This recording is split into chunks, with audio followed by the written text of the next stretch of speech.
Okay, so what we're going to do is we're going to compare James Wilkes standing from Penn State, standing on the pressure mat, doing the VR test that Penn State's developed.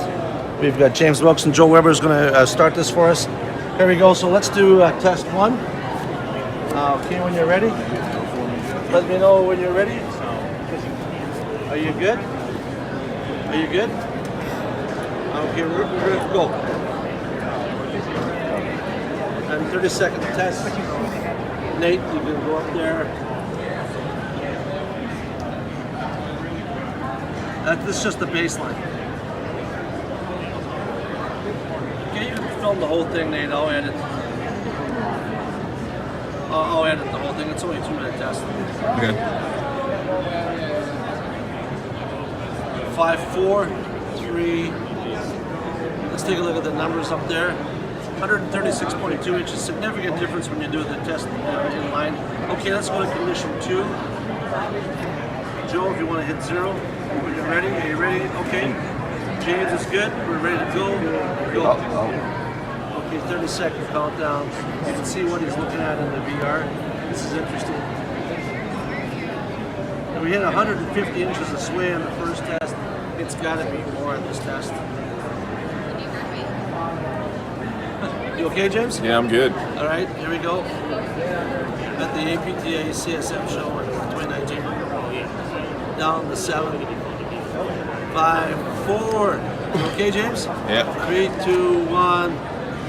There you go. 321.68 inches. Okay, so now we're on track. We're going to condition next. Okay, Joe, we're going to hit 0 when you're ready. James, are you feeling okay? Good. And obviously now, Nate, let's take a look at what I'm good, Joe. When you're ready, let's go. Now show the audience what James is seeing in the VR glasses. Maybe take a shot at James here as he's standing still up and down. Show him how the feet are positioned too. And doing a great job here, James. Okay, and obviously these conditions are set to test certain parameters of the person's balance. And we're down to 4 seconds here, James. This is a rather interesting test. 2, 1, 0. Take a look at the data. His balance is improved in that particular direction. We're going to go to the next. And now we're in condition number 4, and we're going to hit 0 here. You good, James? Okay, Joe, when you're ready, hit condition number. I'm ready when you are. Good, go. Okay, we're counting down. Now that's the side to side. This is kind of a queasy test. I almost gasped when I did this early in the morning. Halfway there, James. 15, 14. Down to 10, so you're hanging in there good. And no, these are 3 conditions that we're testing. We're perturbing the vestibular test. Okay, so now in this case, now we're going to close that and finish this off. Take off your glasses, and let's take a look at the results here. And then let's go in here and take a look at this here, James. So on your first test, if you could explain to people, that was your baseline? Right, that was my baseline, so that's what I'm trying to stay as still as possible. So that makes sense that it would be the least amount of sway. So after that, we perturb in 3 separate conditions, so up, down, side to side, and kind of a tilt. Right. This one you did the worst with. Right, which was the tilt. The tilt. Personally, I get kind of seasick. It kind of makes sense. Okay. And the tilt is very difficult to kind of keep.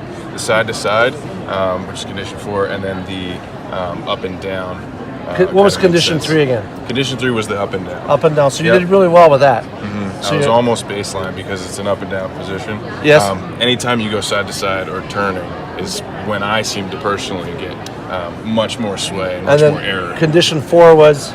Side to side. Side to side. So now you're using this at Penn State to develop concussion recovery protocols. So how would you interpret this data just off the cuff? Off the cuff, it seems pretty normal that I would have a lot of error there.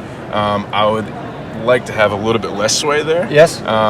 And me having actually had concussion history, this kind of makes a little bit of sense. You need a little bit more data to interpret, but this makes sense having a concussion history. I would have a little bit less balance. And then what would be helpful here, and as you do more of these tests, we're going to give you a summary of the tests, the total inches of sway, and your averages as well. So as you improve, you'll see the averages get better as you improve. Absolutely. James Wilkes, Terry Hashimoto at the CSM 2019.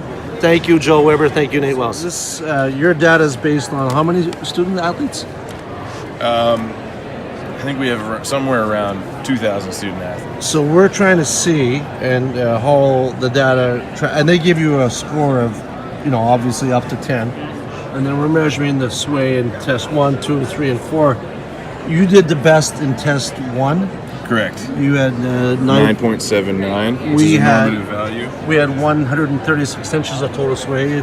The second one I did 6.48, which was the worst out of all 4 trials. And as you can see here in condition number 2, the 321 inches of total sway. Trial 3, 9.7, which was very close to condition 1. And so we had 136 versus 146. And then trial 4, 8.26, which was better than trial 2. Right, and that's exactly here. Condition 2 was 321, and so in order of merit, 1, 2, 3, and 4, and that drives exactly with your data there, and that's based on approximately 2,000 student athletes at Penn State. So the data is really tracks.